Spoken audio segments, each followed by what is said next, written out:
Assalamualaikum warahmatullahi wabarakatuh. Saya Fajri Restiananda dengan NPM 2517011063. Di sini saya akan menjelaskan materi teknik sidang sebagai video pengganti pelatihan sidang jurusan ilmu komputer. Jadi, apa itu sidang? Sidang adalah forum resmi organisasi yang digunakan untuk membahas, mengkaji, dan memutuskan suatu agenda berdasarkan aturan yang telah ditetapkan. Musyawarah besar. Musyawarah besar adalah forum pengambilan keputusan tertinggi dalam organisasi. Jadi, di sini ada alur persidangan. Yang pertama yaitu pengesahan tata tertib sidang. Yang kedua, pemilihan pimpinan sidang. Ketiga, evaluasi kinerja kepengurusan. Keempat, sidang komisi. Kelima, sidang pleno. Dan keenam, pemilihan ketua dan wakil ketua. Apa bedanya sidang komisi dengan sidang pleno? GBH, PKO, AD atau ART, Juklak atau Juknis. Unsur-unsur persidangan, yaitu ada peserta sidang, pimpinan sidang, materi persidangan, ruangan sidang, perlengkapan sidang, dan tata tertib. Hak dan kewajiban peserta sidang. Peserta penuh, pengurus atau anggota dalam suatu organisasi atau pengurus atau anggota dalam suatu organisasi. Hak peserta penuh, hak bicara, hak suara, hak memilih, hak dipilih. B. Peserta peninjau, orang-orang yang diundang seperti alumni dan BP. Hak peserta peninjau yaitu hak bicara. Kewajibannya sebagai peserta sidang yaitu menaati tata tertib persidangan, menjaga ketenangan persidangan. Pimpinan sidang yang poin pertama, memimpin penuh jalannya persidangan.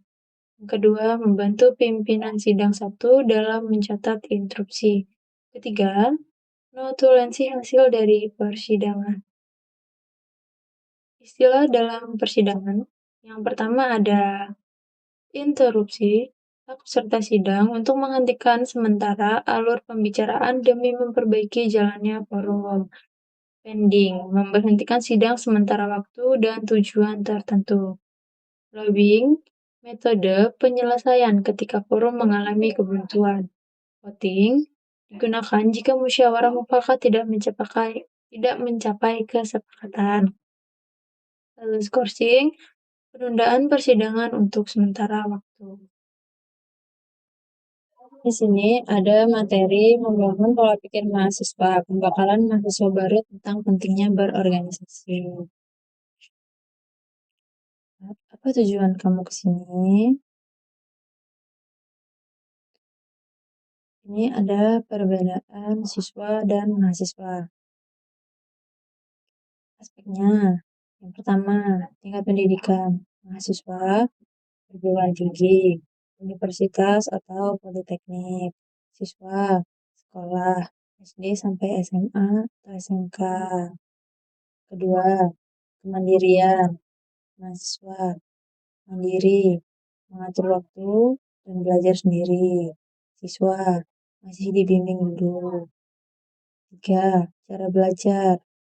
Mahasiswa diskusi, riset, project based, analitis. Siswa menghafal, mengikuti kurikulum. 4. Peran mahasiswa lebih bebas berpendapat dan mengambil keputusan. Siswa, ruang keputusan terbatas. 5. Pengembangan diri. Mahasiswa aktif organisasi, magang, portofolio. Siswa fokus pembelajaran dasar. Keenam, persiapan kerja. Mahasiswa mulai membangun karir dan pengalaman. Siswa tahap eksplorasi minat. Realita pendidikan masa kini. ada beberapa berita, yaitu imbas disrupsi AI, lulusan ilmu komputer sulit dapat pekerjaan lama, lulusan S1 nganggur, salah siapa? Data dari BPS Februari 2025 menunjukkan bahwa lulusan S1 justru menjadi penyumbang pengangguran tertinggi, yaitu 6,23%. Data BPS, sebanyak 452.713 lulusan S1, S2, dan S3 tidak bekerja. 80% mahasiswa bekerja tidak sesuai jurusan. Ini 4 alasan. Jadi itu adalah berita-berita realita pendidikan masa kini. Ada sebuah room DM Instagram yang berisi, Min, aku mau curhat. Sumpil, kehidupan kuliah ternyata seperti itu. Gak expect di lingkungan yang kayak gini. Kira orang-orang udah kuliah itu udah dewasa dan udah pada ngertiin satu sama lain. Nyatanya malah kekanak-kanakan, terus suka banget ikut campur masalah pribadi seseorang. Mana manipulatif semua isinya. Terus ada lebih gongnya. Ternyata teman kelasku rela cerita dan bisa deket sama Fatin. Itu salah satu curhatan mahasiswa. Apa yang harus kamu lakukan sekarang? Alasan mahasiswa tidak mau ikut organisasi, merasa tidak punya waktu, takut mengganggu akademik, takut keluar dari zona nyaman, kurang paham manfaat organisasi, merasa tidak cocok dengan lingkungan baru, takut beban tanggung jawab, merasa organisasi tidak memberi uang, kurang motivasi, dan tidak punya tujuan yang jelas.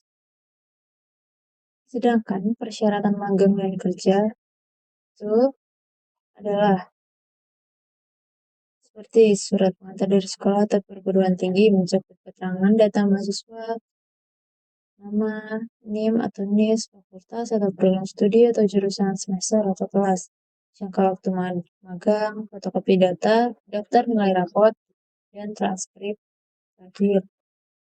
Proposal individu mencakup data diri lengkap, yaitu CV. Motivation letter menjelaskan maksud tujuan magang, harapan atau target yang akan dicapai, bidang pekerjaan yang diminati, fotokopi KTP, NPWP, fotokopi buku rekening tabungan pribadi.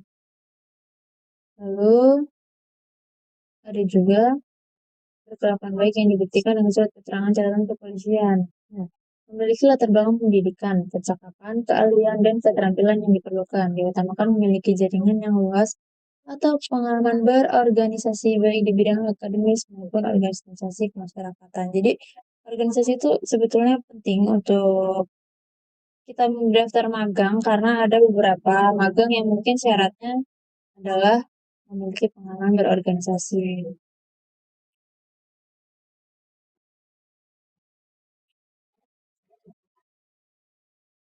Sekian video yang dapat saya tampilkan. Saya kira wassalamualaikum warahmatullahi wabarakatuh.